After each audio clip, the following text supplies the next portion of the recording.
customers are very supportive of me doing it because I'm not damaging anything. And of course not. So did they ring you up and say, hey, we've got another head? Yeah, actually they do, because they get to know that what I'm collecting, and they do. They let me know if they've got any, and they collect them for me if they see any while they're out on the tractor. Yeah, so yeah. And why would anybody want to tip their heads, their dolls' heads, into the ground? I just don't know. One of the heads she had, probably the only one that didn't have any acid brown markings on it, was one I put £200 on, so she was thrilled. I never ever expected it to be that much. I can't believe that so many were put into the ground. Our next owner had a most unexpected catch while out fishing at his local beach. Did you know what you found? I knew it was some sort of jug, but I thought it was, to be honest, I thought it was a special garden feature. Yeah. But, well, actually what you found is a medieval jug.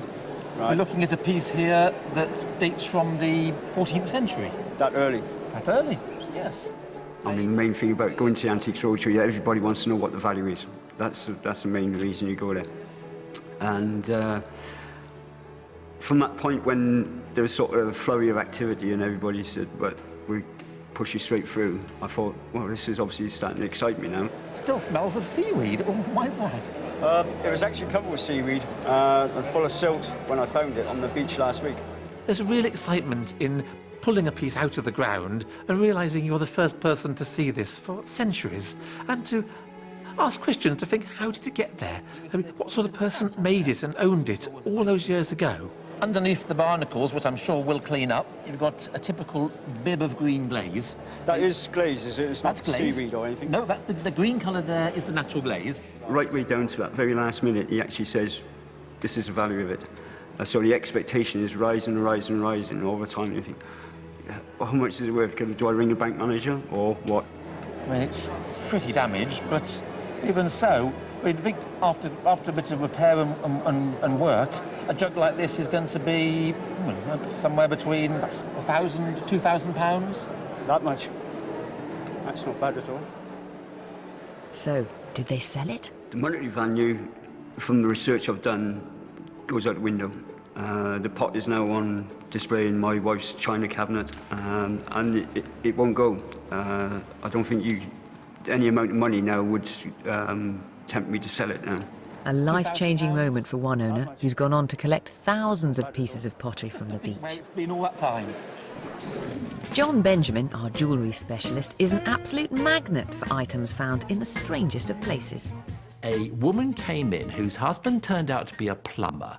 This man who is working as a plumber, he's fixing someone's cold water tank or a septic tank, something like that, and he's sticking his hand down. I have this image of putting his hand down in the tank, feels something floating deep down underneath, picks it up, and it's a solid gold Victorian bangle studded with lapis lazuli.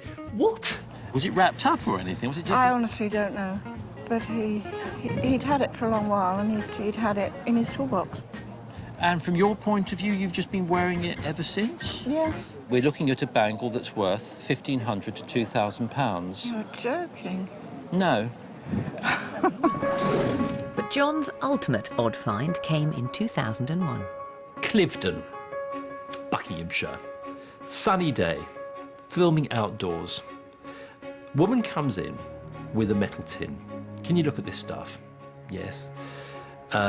Takes it out on the table, and it was a jamboree bag of assorted jewellery.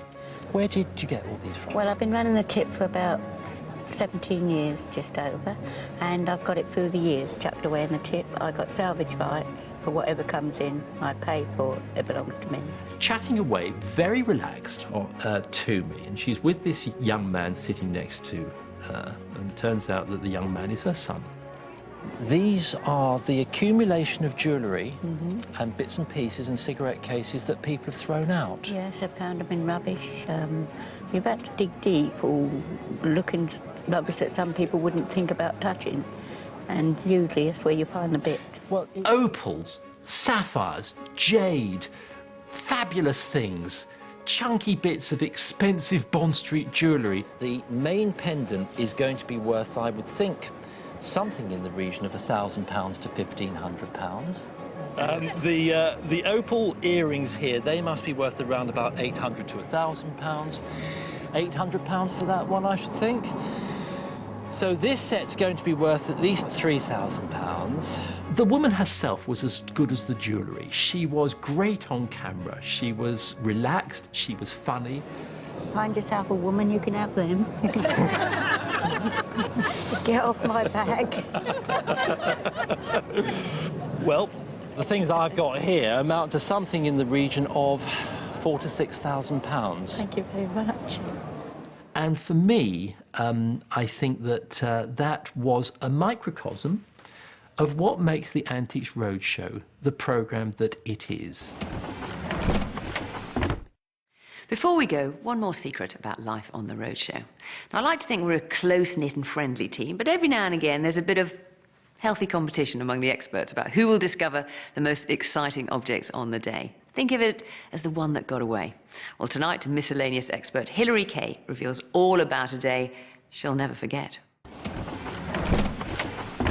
I tell you, when a Gibson Flying V guitar comes in, I want to be the one that films it. Here we have a photo of Mark Bolan with a Gibson Flying V, you know, a historically important guitar in the history of rock. It's one thing looking at the photograph of it, but what to hold the real thing? The real thing's here, and I can hold it, and to me that is just absolutely unbelievable. So if we open this case, here we have. On the day, Mark ended up filming it. I'm a huge rock fan, always have been. And I guess I feel slightly territorial about rock and roll memorabilia when it comes into the roadshow, because it was me that held the first ever auction of rock and roll memorabilia when I was working at an auction house back in 1981. So I sort of feel, quite wrongly, that it's my right to film all the rock and roll stuff. What can I say? I'm holding a piece of rock history. He set a trend which was a huge influence on British rock music. And what about the sailor top here as well? It's important because Mark started off as a hippie kind of Tyrannosaurus Rex thing, and then this was the first item he wore on Top of the Pops in '71 to do Rock Love on the BBC. Right. So you can say, I suppose, historically, that this was the turning point to the new phrase that we know as glam rock. I mean, he filmed it absolutely beautifully. There's nothing, absolutely nothing more he could have said. It's just, I wanted it.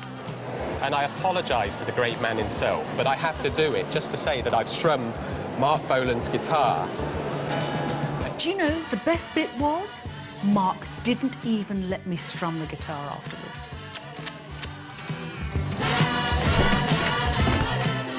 That's it for today. I'll be back at the same time tomorrow for more secrets from behind the scenes as we reveal the very best finds from the Antiques Roadshow. Eric Knowles takes us back to his days in short trousers when he first joined the show. Like it or not, you can't ignore it. It really is very, very individual. And owners reveal some of their pet hates about their family treasures.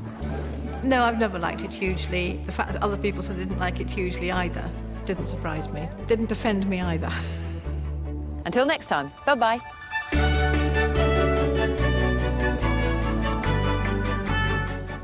The influence behind some of Jane Austen's most powerful novels was actually her own affairs of the heart, reading between the lines with Becoming Jane at 8.